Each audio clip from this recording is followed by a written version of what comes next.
Quando vejo no quintal uma pequena saudade equatorial, vento e varal, vejo você. Equatorial, vento e varal, eu e você dizendo adeus, palmeiral nos olhos meus, sopro da brisa que vem lá do mar. E Fortaleza é uma cidade litoral, só pra te ver hoje à tarde. Equatorial, vento e varal, vejo você. Equatorial, vento e varal, eu e você dizendo adeus, palmeiral nos olhos meus, sopro da brisa que vem lá do mar. E Fortaleza é uma cidade litoral, só pra te ver hoje à tarde. Equatorial, vento e varal, vejo você. Equatorial, vento e varal, eu e você. Equatorial, vento e varal, vejo você. Equatorial, vento e varal, eu e você.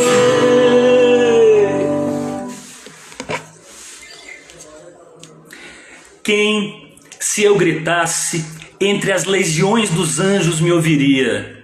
E mesmo que um deles me tomasse inesperadamente em seu coração, aniquilar-me-ia sua existência demasiado forte, pois que é o belo, senão o grau do terrível que ainda suportamos e que admiramos porque impassível desdenha destruir-nos. Todo anjo é terrível e eu me contenho, pois, e reprimo o apelo do meu soluço obscuro. Ai, quem nos poderia valer? Nem anjos, nem homens, e o intuitivo animal logo adverte que para nós não há amparo neste mundo definitivo.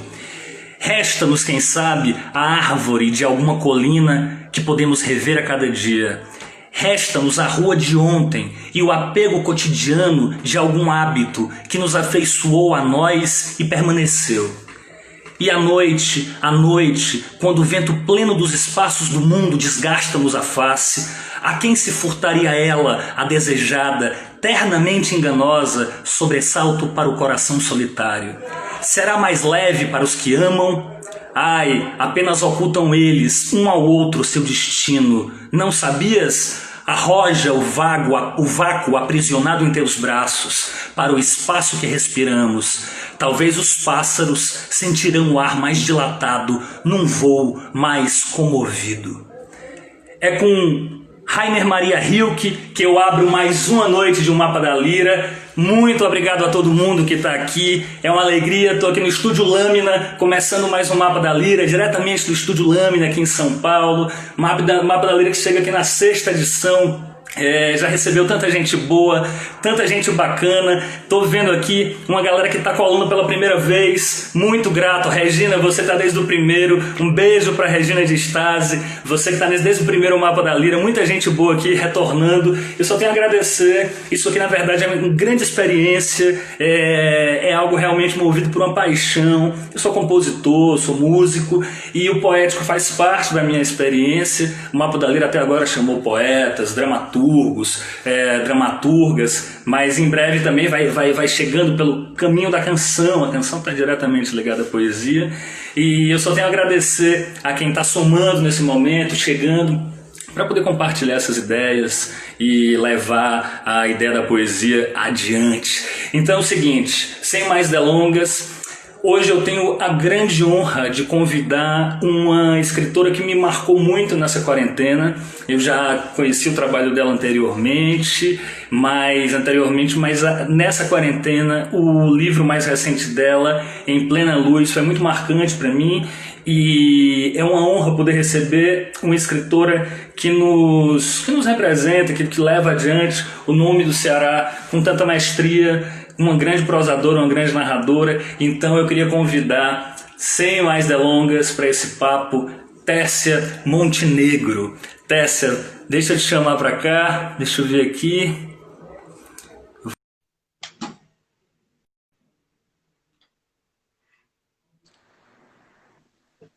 Oi. Querida, tudo bem? Ah, tudo bom, e você? Tudo certo. Você está me vendo bem? Está me ouvindo bem? Sim, e você? Super bem também. Que bom estar aqui com Ó, você. Muito grato, de verdade, eu muito que grato fico grato. por Grande aceitar esse prazer. convite. É uma honra, sou um admirador do seu trabalho, sou admirador da sua poética, mesmo dentro da prosa. Então, teve gente esses dias que me perguntou também, olha só, mas não era só de poetas, também tem prosador? Eu falei, mas é claro, esse binarismo prosa-poesia é uma coisa que já É, passou há muito tempo, né? Desde o Baudelaire já passou há muito tempo.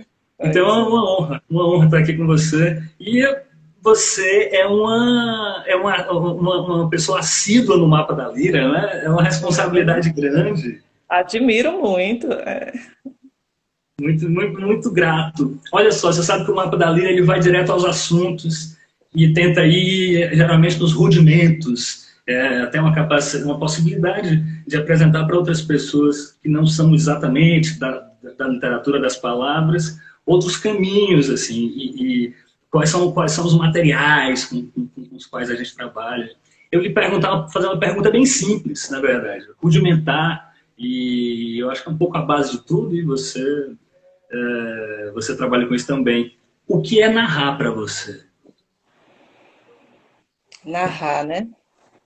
Olha, para mim, essencialmente é imaginar, criar imagens, sabe? Muito mais do que trabalhar com ação, com uma sucessão de fatos, de episódios, é criar uma atmosfera, criar uma situação, uma cena, onde essa situação pode acontecer e às vezes pode ficar estática para ser contemplada. E ainda assim você tem um potencial narrativo muito forte. Sabe por que eu estou perguntando isso? Porque tem uma provocação do Jorge Luiz Borges, num livrinho do Ofício do Verso, muito interessante você falar das imagens. Tem uma provocação, até que saiu pela Companhia das Letras, recentemente, foi Uhum. relançada pela sua editora, que ele fala uma coisa interessantíssima, uma provocação para todos os poetas que estão assistindo, que participaram. Ele fala assim: os poetas contemporâneos desaprenderam a narrar. E já o Claude Esteban, que é um outro teórico da palavra, ele fala que bom que eles desaprenderam a narrar. E para a prosa é essencial a narrativa, não tem jeito, né? Seria absurdo pensar numa prosa sem a ferramenta da narração. Agora, como é que essa narrativa, como é que ela se instaura para você? Isso é uma grande dúvida, porque Uhum. a canção é de outro lugar, né? A canção, trabalho com a canção, ela tem outras regras, tem outros caminhos. Como é que ela se instaura? Como é esse fio da meada? Como é que você visualiza isso? Assim, em termos de processo, né, que você está perguntando como é que é o Também. desenvolvimento. Pois é, como eu te coloco, essa coisa da imagem para mim é essencial. Então, geralmente o disparo do fato vem através de uma cena, né, de algo que eu vejo, que eu observo, às vezes até que eu ouço, mas que chega a mim na forma de uma figura, né, de uma composição visual, mental visual, né?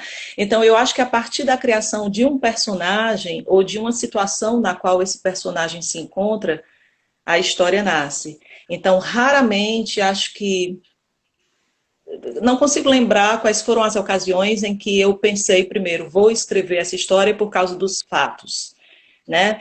Na maioria dos casos, quase sempre, eu me interesso por escrever pelo personagem, pelo que ele me dá de característica humana, de característica imagética, de potencial metafórico, simbólico. Então, passa pela cena, essencialmente, né, a narração. Então, é engraçado você colocar essa questão do Borges, porque o que eu comento é praticamente o avesso, não é? Olha, Quer dizer, como se os narradores eles tivessem realmente que atentar mais para uma certa imobilidade. Né? A gente associa muito a narração à ação, né? Mas eu me considero uma narradora, vamos dizer, muito contemplativa, né? No sentido de que até mesmo quando eu leio, né? Ou principalmente quando eu leio narração, o meu movimento de leitura nunca é aquele movimento voraz, eu vou devorar o livro, né? Eu acho que a gente tem talvez uma armadilha de considerar que o bom livro de ficção é aquele que prende, né? E você não consegue largar enquanto não terminar, tem ali um suspense, tem uma espécie de vício para saber o desenrolar dos fatos, né? Já o meu processo de leitura, em geral, é muito detido, né? Eu me interesso muito mais em saber como aquele sentido foi construído do que o que está acontecendo ali. Né? Mas como está acontecendo, como o autor está construindo aquela tessitura com palavras. Então acaba sendo um processo poético que eu tento investigar mesmo na prosa, enquanto leitora, né? Que bacana, isso aí você já vai para outra questão, isso é maravilhoso, isso é maravilhoso. Você vai para outra questão que eu já ia perguntar depois sobre a prosa poética. Já que você já chegou nessa coisa, fala para mim assim, esses dias, acho que Priscila deve estar em casa assistindo, Priscila me perguntou assim, o que é prosa poética exatamente? E aí eu dei uma resposta furada, que depois eu falei, meu Deus, que resposta furada foi essa? Porque não é só o verso, né? Não é só a métrica, como é que é para você? Como é que você se sente uma prosadora poética? Como é que é isso? O que caracteriza para vocês? Pois é, essa classificação é uma classificação meio deslizante, né? Porque até mesmo academicamente eu não conheço nenhuma definição muito amarrada do que seria uma prosa poética, mas certamente ela não tem as mesmas qualidades do poema em termos de métrica, em termos de versificação, né? Não tem a mesma aparência de margem de página, não se trata de um poema logo assim na aparência, né? Você não tem os versos, você tem ao contrário aquele bloco de texto que é típico da prosa, mas no próprio fazer do texto a gente repara que existe um interesse maior, vamos dizer, talvez na reflexão, porque quando a gente fala prosa poética, talvez exista um certo preconceito de considerar que é uma prosa açucarada, né? Eu acho que, né, assim, uma perspectiva. popularmente na verdade, popularmente pode-se pensar que é uma prosa meio piegas, sentimental, né? Mas não, eu acredito que uma prosa de teor filosófico, inclusive, pode ser poética. Então, tudo depende do grau de profundidade que vai adquirir. Então, é uma prosa que não está interessada nessa velocidade. Eu acho que é muito mais.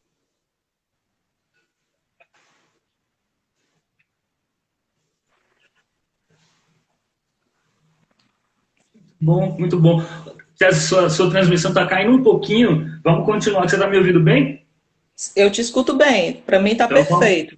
Então vamos seguir. Qualquer coisa, se cair, a gente para, sobe de novo. Como o Diego disse, a gente tem que fazer o primeiro mapa da letra. O Diego Landim falou, tem que fazer um poema que é o caiu, voltou, caiu, sobre as lives, já tá dentro do script.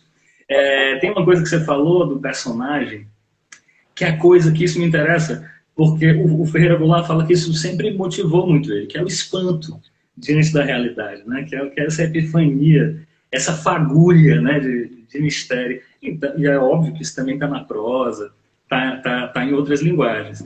Mas eu lembrei de outra provocação, só dar um alô aqui. Nádia Sou falhou aí, falhou aqui, mas acho que voltou. Como é que tá para vocês aí, para o pessoal que tá? Deixa eu mandar um abraço também para quem está aqui. Cassandra Leitão, Olga Nogueira, Urique Paiva, poeta Daniel Perrone Rato, tanta gente bacana. Jocasta Brito. Como é que tá para vocês? Se vocês puderem ajudar a gente aqui, me dê um alô se está tudo ok na transmissão. De toda forma, é isso. Eu tenho mais uma provocação para os poetas, e aí isso já envolve uma etapa, uma segunda etapa, digamos, do trabalho, né? Voltou, beleza. Deu certo. Uhum. Já envolve uma segunda etapa da prosa em si, digamos assim, né? Que é o Burroughs, que é escritor americano pré-beatnik, ele tem uma frase, uma provocação, essa vai para todos os poetas, que ele fala assim: poetas, na verdade, são prosadores preguiçosos. Isso me bate, que eu fico, meu Deus, que provocação. A prosa, ela pressupõe, eu fico impressionado com isso, assim, a prosa pressupõe, de fato, uma concentração, um trabalho, como a gente chama, um trabalho de fôlego, né? Como é que você dilui durante os seus dias essa produção? Como é que existem esquemas pré-determinados para os romances, existem páginas diárias para serem escritas. Isso é muito diferente da poesia, é muito diferente da canção. Como é que você faz isso? Como é que você planeja isso? Como é que você organiza isso para você? Bom, eu acho que na prosa a gente tem que talvez ser um pouco mais, como é que eu posso dizer, organizada, né? Um pouco mais metódica, no sentido de ter uma escrita mais cotidiana, mais regular, e não se deixar abrasar pela inspiração ocasional, né? Como no poema, e acho que na letra da canção também, na própria composição, né? Acho que é muito mais aquela coisa de uma invasão súbita, né? Da inspiração do que um trabalho meticuloso, vamos dizer assim. Mas eu lhe confesso assim que o romance, né, que é a narrativa mais longa, exige realmente isso. Quando ele está no processo de feitura, ele exige uma escrita diária, inclusive para que ele alcance uma harmonia, né? Porque se você escreve em épocas diferentes, você vai fatalmente transparecer essa irregularidade do tempo, né? Do seu humor, do seu ânimo, da fase da sua vida. Então, se você, sei lá, escreve uma vez por mês, no caso do romance, fica um Frankenstein, né? Então, o ideal é escrever, né? Ficam uns remendos, né? Embora, claro, no final você pode dar uma harmonia, revisar numa outra versão e tudo, mas assim, de preferência, é melhor escrever todos os dias para criar um contínuo aí, né? Uma rotina. Mas assim, eu lhe confesso que esse trabalho de maior persistência é um trabalho que não me encanta tanto quanto o trabalho arrebatado, né? Então, por exemplo, quando eu escrevo conto, acaba sendo aquela coisa de uma sentada, né? Ah, eu escrevi. Exatamente. E aí tem uma sedução nisso, sabe? Eu acho que eu não abandonei completamente o conto por isso, por eu poder dar um mergulho e voltar, em vez de ficar nadando, nadando, nadando, certo? Como o romance existe. Então, são duas experiências de ritmo muito diferentes e, às vezes, é bastante cansativo a gente manter um método a longo prazo. Às vezes, é mais interessante fazer uma coisa assim de uma vez e pronto, acabou, como no caso do conto. Olha só, isso aqui é entre nós, né? Tem só 30 pessoas aqui nessa live, só entre. Já teve romance que ficou pela metade, que ficou projeto de romance que você foi e falou assim, não, peraí, pede muito de mim. Já teve projeto assim? Sim, na verdade, o meu primeiro romance, Turismo para Cegos, foi o primeiro romance publicado, mas foi o terceiro escrito. Né? Eu fiz antes duas tentativas que cheguei até ao fim, quer dizer, foram narrativas que eu não abandonei, que eu de fato cheguei até o desfecho delas, mas elas não foram satisfatórias para mim. Eu achei que, bom, eu tinha cumprido ali o que eu pretendia, mas ficou um negócio médio, né? Então, no caso do Turismo para Cegos, eu fui meio que forçada a publicar porque ele ganhou a bolsa da Petrobras e eu precisava, né? Eu precisava, como contrapartida, apresentar.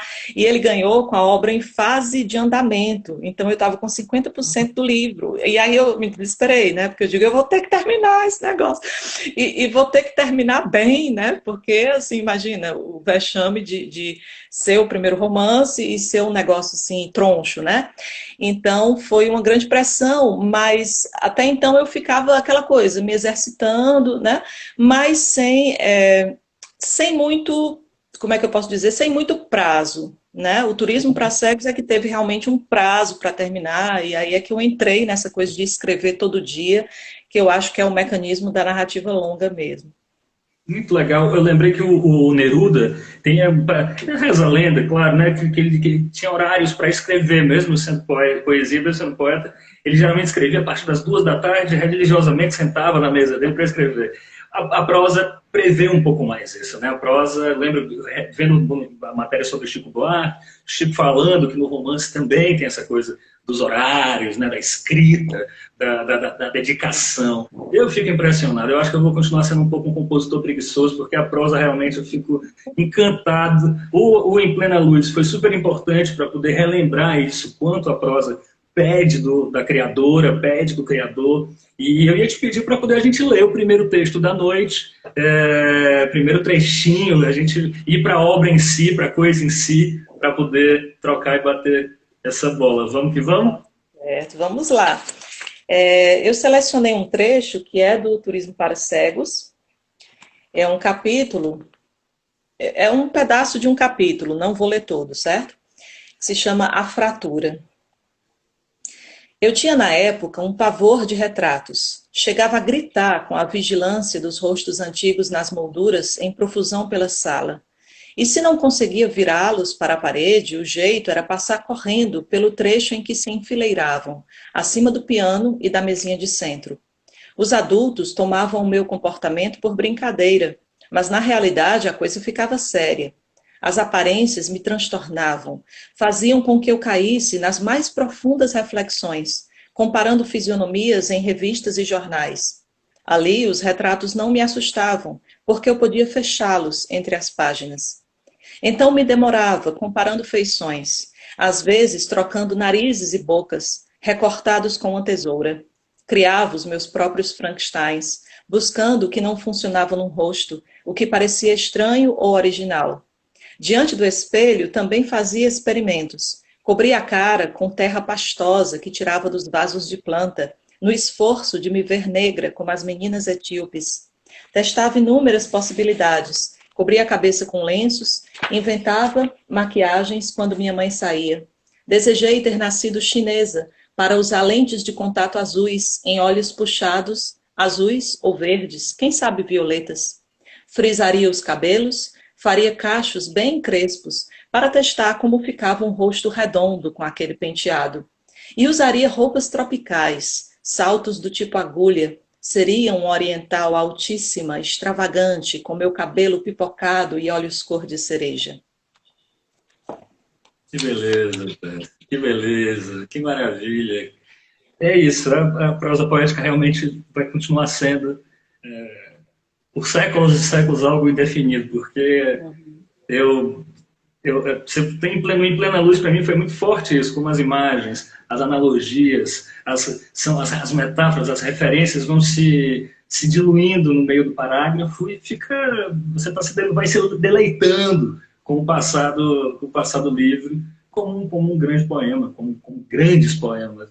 Muito bom, maravilhoso. Só para poder falar para o pessoal, eu falei isso para a Tessia aqui, que hoje em dia eu olho para a palma da minha mão, quem leu Em Plena Luz vai saber. Só vejo duas jangadas aqui, então é algo que marca realmente. Tanta gente boa aqui, ó. Alain Moraes, Robinson, quem mais aqui? André Bardavil, que maravilha. Nádia aqui novamente. O Alain falou que é uma coisa interessante, o livro estou lendo, tem uma poesia para Tessia Montenegro, Estranho Esperanto, do parceiro Carlos Nóbrega. Você tem conhecimento disso, Tessia Montenegro? Não sabia, olha só que presente. O Carlos é um grande poeta, mas ele não me disse que tinha um poema dedicado a mim, ó. Vou atrás. Olha que beleza, que beleza. Ó, muita gente bacana aqui. Sim, teve um maior papo aqui, ó. Érica, a nossa querida Érica Zinga no Trocando Ideia com Vitinho Furtado. Ó, muita gente boa, muita gente bacana, que massa. Muito Bom que vocês estão aqui. bom. É isso, é isso. Olha só, te perguntar uma coisa. Tem uma história que reza a lenda que o Fausto Milo, que é letrista cearense, né, um poeta, letrista, arquiteto, inclusive vi que esses dias teve live do Fausto Milo. Depois que o Fausto Milo fazendo live, qualquer pessoa faz live. Eu achei maravilhoso o Fausto fazendo live, achei delicioso. E o Fausto, tem uma coisa famosa do Fausto, que um repórter perguntou para ele assim: Fausto Milo, como é que foi isso na sua carreira durante tantos anos? Você escrevendo letra de música de encomenda, você escrevendo letras, o pessoal ligava para você, preciso da letra tal, para novela tal, para peça tal. Como é que é isso para você? Como é que é fazer arte e fazer palavra, operar a palavra por encomenda? Aí ele pergunta pro repórter assim: você já foi a Roma? O repórter já foi a Roma. Aí ele fala assim: aquilo tudo é encomenda. Aquilo tudo foi encomenda. E aí eu te perguntar, como é que é ser essa ficcionista, essa narradora, e como é que você modula isso para ser a cronista do jornal atualmente? Eu acho atualmente, novamente, né, a cronista do jornal O Povo. Como é isso para você? Como é que essa chave é a mesma chave? Você troca de chave? Fala um pouco para a gente sobre isso, que eu fico curioso. Eu acompanho tanto o conto, quanto a prosa, quanto a crônica. Eu queria saber de você como é que é. Não, são chaves totalmente diferentes. Agora, sim, tem uma vantagem tem um aspecto comum, né, que é esse aspecto da liberdade, porque sou eu que me pauto, né, nos textos para o jornal, então não são textos assim encomendados, embora eu já tenha feito texto encomendado, né, já publiquei 2 livros por encomenda que me deram o tema desses livros, eu fiz obras voltadas para crianças, né, e assim, no começo eu achei que fosse ser muito difícil, que fosse ser um processo violento fazer um texto sob encomenda, mas depois eu realmente coloquei o tema diante de mim, estudei, absorvi e vesti, né? Aquilo e foi como se eu tivesse escolhido aquele tema por conta própria. Então é bastante possível, né, fazer um texto sob encomenda ou fazer qualquer obra de arte sob encomenda com prazer, né? Mas é claro que eu acho que o prazer assim mais imediato é quando o próprio autor escolhe, né? Quer dizer, quando ele está aqui com todas as possibilidades possíveis e ele escolhe uma para atualizar, né, na forma de uma obra. Então, no caso das crônicas do jornal, eu tenho essa liberdade de escolher, eu posso escrever sobre o que eu quiser, né, do mesmo jeito que em outros textos, nos ensaios para o jornal Rascunho, nas crônicas e nos romances, nos contos e nos romances, mas, ao mesmo tempo, por ser um jornal, né, eu fico mais ou menos atenta para falar de assuntos do cotidiano, assuntos do Sim. momento, né? Então, desde que eu comecei a escrever, que foi esse ano, logo em seguida começou a epidemia, né, do coronavírus, e eu realmente me vi levada a tratar desse assunto em praticamente todos os textos, né? Só o primeiro é que eu não tratei, mas todos os demais, assim, de uma maneira mais ou menos enfática, eu volto a falar de como essa pandemia tem mudado a nossa vida, alterado os nossos costumes, enfim, pensamentos e hábitos e reflexões e lutos, né? E com certeza, se eu não estivesse escrevendo para o jornal, eu talvez, né, acho que eu não estaria escrevendo sobre a pandemia, pelo contrário, Sim. talvez eu pudesse escrever, né, sobre coisas é, totalmente desconectadas com isso, porque já estou vivendo isso, então escrever sobre isso também seria excessivo. Mas o jornal acaba me levando a uma comunicação mais da ordem do dia, né, com os leitores. Eu me vejo convocada a falar de assuntos que os leitores possivelmente estão, né, pensando sobre eles. Então, essa é a diferença, eu acho. Você tem. Como é que tem sido esse período da quarentena, da pandemia? Isso é uma pergunta que relativamente eu tenho feito até pouco. Mas como é que tem sido para você, como criadora, como inventora da palavra, esse período da pandemia? Tem sido um período de mais produção, de mais escuta e absorção? Como é que tem sido para você esse momento? Eu estava até conversando com o Uric Paiva, né, e ele disse que ele pode dividir a epidemia em fases, né, a quarentena em fases. Então, eu acho que também dá para eu pensar em fases. Eu acho que no começo, quando a gente não sabia que a gente ia completar um semestre nessa condição, Oh, né, então você pensava que iam ser 40 dias, enfim, um mês, uma coisa assim, e aí houve uma certa, como é que eu posso dizer, uma certa corrida ao ouro, né? Como se fosse, poxa, agora eu vou aproveitar esse confinamento, né, para ler, né, para escrever, para tirar o atraso, enfim, para trabalhar em casa, coisa que muitas vezes eu não conseguia fazer pelas solicitações da rua, né? Então, eu escrevi bastante, acho que nos 2 primeiros meses escrevi muito mesmo, assim, e até por falta do que fazer mesmo, né? Assim, não tinha tantos compromissos, fazer o quê? Vou escrever, né, e ler sim. e tal. Mas aí, já mais recentemente, acabou que isso acalmou mais, né? E eu estou num ritmo mais lento, um ritmo mais de pensar mesmo e de me reprogramar.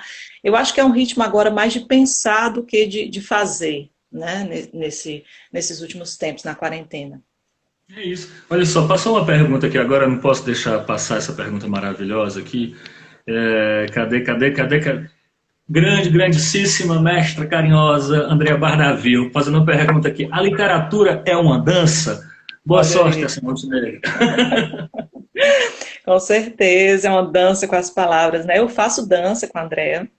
Uma Ah, das que coisas beleza!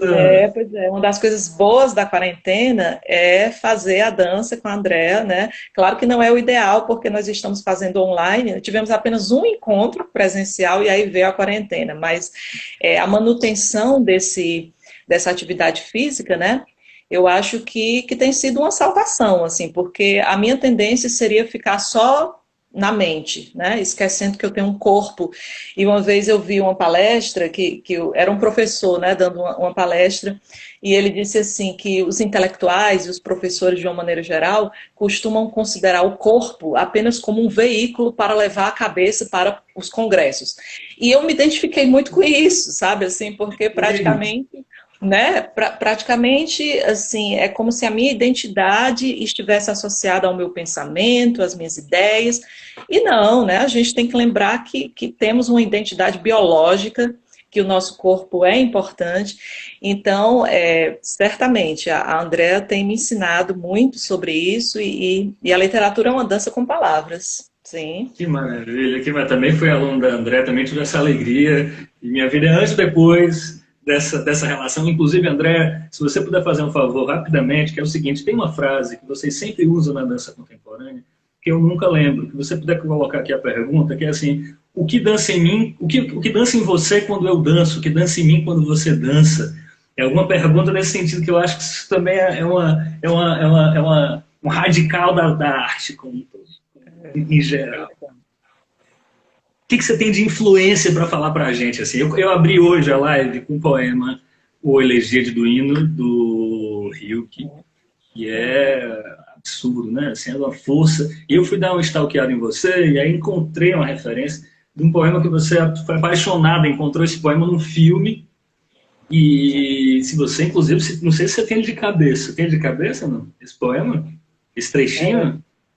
Eu acho que era assim, era A Pantera, né, do Rilke. Eu acho que dizia: de tudo o meu olhar cansado, de novo nada mais retém. Parece que há barras a humilhar e atrás das barras ninguém. Aí diz mais alguma coisa, não sei o quê, e de repente o impulso que brilha nos olhos cessa de existir no seu coração. Eu realmente não lembro de fato como é, mas esse foi o meu primeiro contato com o Rilke, né, que foi no filme Tempo de Despertar, né? Aí o personagem do Robin Williams, que fazia o médico, né? Estava, enfim, lidando lá com aquela situação de doentes catatônicos, e ele vai ao zoológico para pensar a respeito, né, dos pacientes, e ele vê uma pantera numa jaula, para lá e para cá, para lá e para cá, para lá e para cá, e ele se lembra desse poema, ou ele lê o poema do Rilke, né, sobre a pantera. Então essa coisa desse olhar que atrás das grades nada mais retém, né? Parece que há barras a humilhar e atrás das barras ninguém. Então, assim, a absoluta falta de esperança, né? Esse aprisionamento que tira qualquer perspectiva. E eu fiquei absolutamente fascinada, né? Fui atrás de conhecer esse poeta, e isso mudou também a minha visão a respeito de zoológicos, né? Porque até então eu ia aos zoológicos, me divertia, ver os animais e tudo. Mas a partir de então eu comecei de fato a reconhecer os zoológicos como prisões, né? E eu me lembro que numa ocasião, num zoológico de Buenos Aires, eu vi um gato selvagem, assim, como é que chama? Tipo aquele gato maracajá, né? Uma onça em miniatura, e ele estava exatamente com o mesmo movimento repetitivo e desesperado da pantera do Rilke. E foi uma coisa assim que eu digo, não, nunca mais eu piso num zoológico, porque eu estou vendo um espetáculo de tortura, né? Então eu acho que a literatura tem esse poder também, sabe? De nos conscientizar, de nos alertar, né? Para uma coisa que você reconhece no mundo. E antes você não tinha pensado naquilo como uma violência, né, como uma emoção de uma determinada categoria, e a literatura lhe dá ali uma pista, né, para você aumentar a sua sensibilidade para essas causas. É incrível, né? A literatura ela age na vida, ela não só está em contato mútuo, obviamente, com a vida, mas ela age na vida, inclusive, em fatos concretos, prosaicos, né? Em gestos, em ações. Isso é incrível. E outras influências, assim, quais são outras influências que estão ali, talvez no primeiro time, para poder lhe formar como escritora, como prosadora? Como é que Pois é, eu sempre falo da Lígia Fagundes Telles, né, que é uma grande, assim, referência para mim, é um autor, assim, que eu admiro profundamente, né, especialmente nos contos, né, eu comecei a escrever contos por causa dos contos dela, né, porque quando eu tinha 12 anos li Antes do Baile Verde e foi, assim, um golpe, né, foi um divisor de águas. Eu até então tinha lido contos, vamos dizer, com finais fechados, bonitinho, né, pronto, acabou a história. E os contos da Lígia Fagundes Telles deixam a coisa em suspense, quer dizer, acabam assim, são flagrantes, né? São momentos instantâneos e são perfeitos, né? Você não exige um final fechado, você sabe que eles são perfeitos assim naquela suspensão.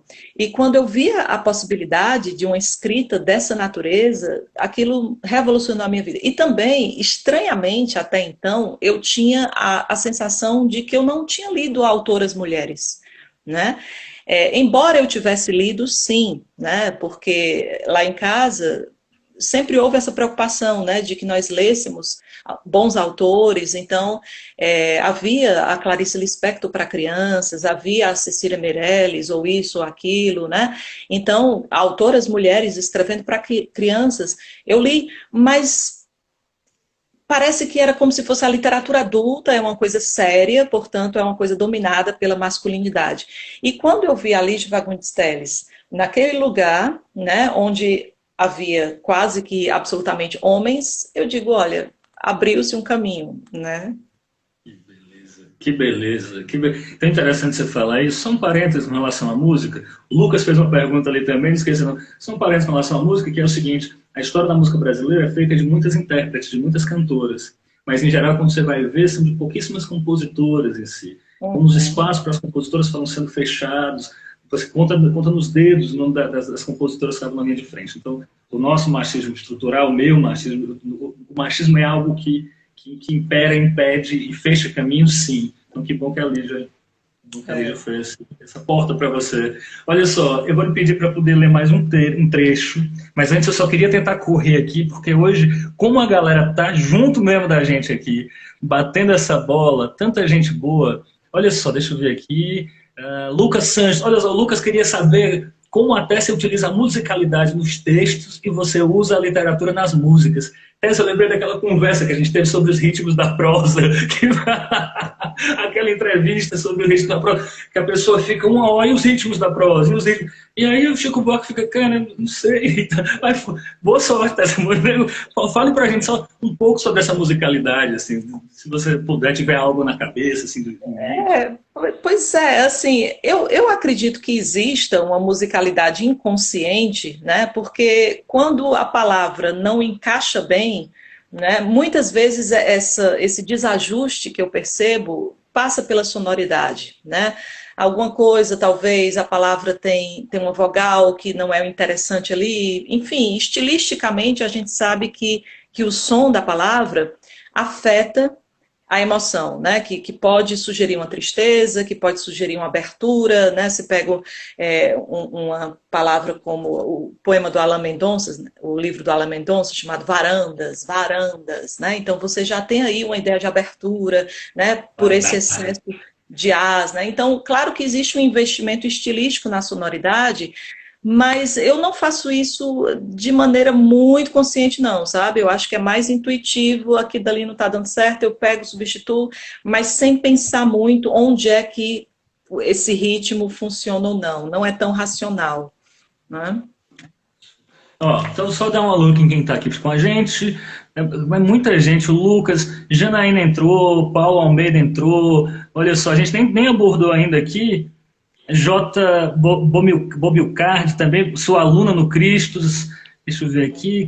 Cara, tanta gente boa, que história bacana. Muita gente bacana. Obrigado, galera. Que massa. Bom, é assim que a gente vai batendo uma bola. Vamos para mais um trecho. Vamos para a coisa em si, para a arte em si. Certo, agora eu vou ler um trecho do romance Em Plena Luz. Há pessoas que estão fadadas a isso, desaparecer. Não para sempre, nem para todos. Num círculo estreito de convívio, alguns conhecem um paradeiro dos reclusos, visitam os eremitas, ajudam os clandestinos. Mas esses, por sua vez, perdem contato com outros mais próximos e acessíveis. Transeuntes que viajaram por semanas com igual trajeto de ônibus, trocando olhares de reconhecimento, mas nunca palavras, um dia sentem o vazio. Sem mudança de horário ou de linha, aquela pessoa desapareceu. O cliente assíduo do bar, será que morreu? A garota que passeava com o cão na praça, mudou-se? O apresentador de um telejornal, férias? A faxineira do prédio, demissão? Sua ausência é mais ou menos sentida como se, em vez da costumeira árvore, certa manhã, topássemos com o vácuo. Uma chuva na véspera derrubou o carvalho. Ou talvez não seja tão notável. Sentimos o choque mais diluído. Um desconforto no lugar do espanto. Algo semelhante a estranhar um sabor. Falta açúcar aqui. Ou textura. Essa camisa está encaroçada. Até atinarmos com o motivo da estranheza demora um pouco. E quando ele vem, traz a melancolia da perda. Perdeu-se. Passou. Isso é maravilhoso. É maravilhoso. Essa perspicácia, essa agudeza. Não tem jeito, né? Isso é a mesma matéria. Parece que é uma matéria, é uma grande matéria que pode ser moldada em prosa, em verso.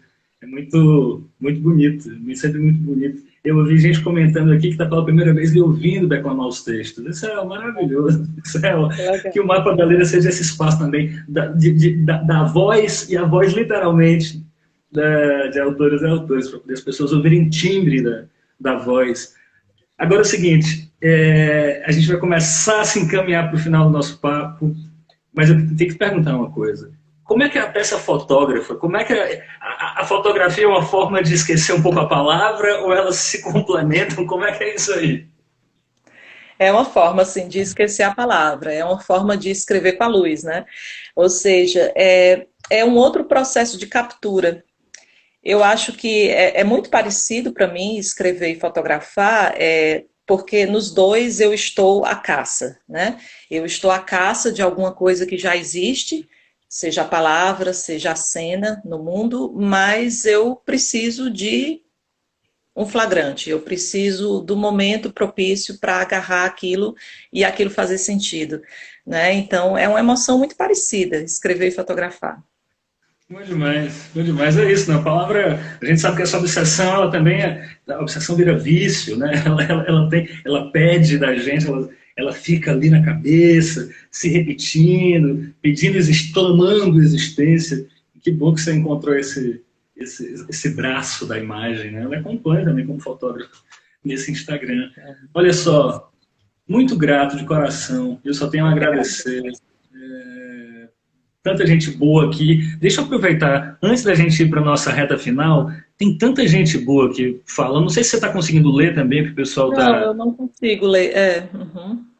Tem tanta gente boa, essa coloquialidade e objetividade nas... Olha só, a Eurilanda, essa coloquialidade e objetividade nas frases curtas, ritmadas e precisas, adoro, que bonito isso aqui. Sou fã, muito bonito, a voz é tudo, Olga dizendo. Rômulo, sou fã demais. Cassandra está aqui com a gente.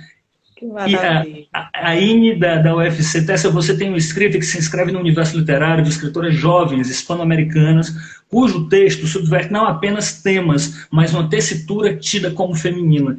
Que bonito. Pessoal, é assim que a gente faz uma live bacana, todo mundo junto, interagindo. E eu sabia que ia ser assim, desde que você aceitou o convite para o Mapa da Letra, eu sabia que muita gente boa ia colar, porque sua arte... ela agrega, inspira e incita a gente a fazer nossa arte. Muito obrigado de coração, querido. Eu que agradeço, Daniel. Olha só, a gente está chegando aqui perto do final da nossa live e o Mapa da Lira tem um quadro que eu tenho brincado, que é o seguinte, que é o Se Vira no Delay. Como é que é o quadro? Como é que é o Se Vira no Delay? Se Vira no Delay é encontrar um jeito de manter quente essa conexão entre as duas pessoas que estão aqui dialogando. E, naturalmente, existem certos atrasos que as conexões, as internets vão causar durante as transmissões. E aí a gente vai querer brincar com isso, claro que com um texto da Tessie, Então vamos fazer experimento juntos aqui. Vamos ver como é que fica essa divisão também. Como é que você quer dividir, Tessa, aqui? Como é que você acha que a gente pode dividir esses textos? Poxa, não sei. Você quer que eu leia o primeiro parágrafo? Você quer que a gente combine ou... Vamos que vai ficar. Eu tenho certeza que vai ficar bonito. O dia em que fiz um dueto com Daniel Medina, né? Momento histórico. E eu com esse Montenegro. Então, né? Vamos lá. Ficar cega é entrar numa outra consciência. A análise do real passa por vias diferentes, compara-se de uma nova maneira para entender as coisas. Já nos primeiros exercícios, perdi os exteriores, mas em compensação ganhei as vertigens. Bem compreensível que eu quisesse rodar, os braços abertos como um derviche, um lenço preto sobre o rosto, virei a deusa da justiça, mas me faltavam a espada e a balança. Na minúscula sala do meu apartamento, eu mentalizava num ponto e girava, tomando cuidado para não bater nas paredes, e fechava os olhos em vários ambientes, fora de casa fazia descobertas. A grama alta é como um tapete de retalhos. Minhas extremidades, unhas, dedos, nariz, queixo, são extensões longínquas inalcançáveis. Há Há uma uma película. película grudenta em toda a superfície metálica. O silêncio não existe. Os sons vibram nas células se eu deixar. Um ventilador velho crepita igual a castanholas. O vento se transforma em moinho. Ganhei a pedra, o vidro, a casca, suas texturas únicas e inaugurais. Descobri uma resistência no ar, uma densidade sutilíssima. É como se tudo vivesse sempre coberto. Mesmo nua, o ar me reveste numa segunda pele. Conheci os objetos indeterminados que para os cegos permanecem um mistério habitual. Capturei a ideia do viscoso. Não há diferença entre orvalho e suor. Cheiros dominam as paredes. Café, um odor oxidado que lembra sangue, aroma de detergente, um fio de gás ácido. Estou num refeitório. Minha roupa é mistura de sabão e malha. Os contornos se desprendem no instante em que os domino. Consigo conduzir os delírios assim, rodar, experiência única medida. O horizonte desmorona. Quando não estou lá para contemplá-lo. Obrigado, Tessa Montenegro. Muito grato. Obrigada, Daniel. Obrigado a todo mundo que colou em mais um Mapa da Lira. Vida longa, sua arte, que continue inspirando a todos também. nós. Beijo enorme. Marca Lira. Leiam em plena luz, vocês vão entender o que é essa experiência. Beijo enorme, querida. Boa noite, pessoal. Até segunda que vem. Beijo grande. Tchau, tchau. Beijo.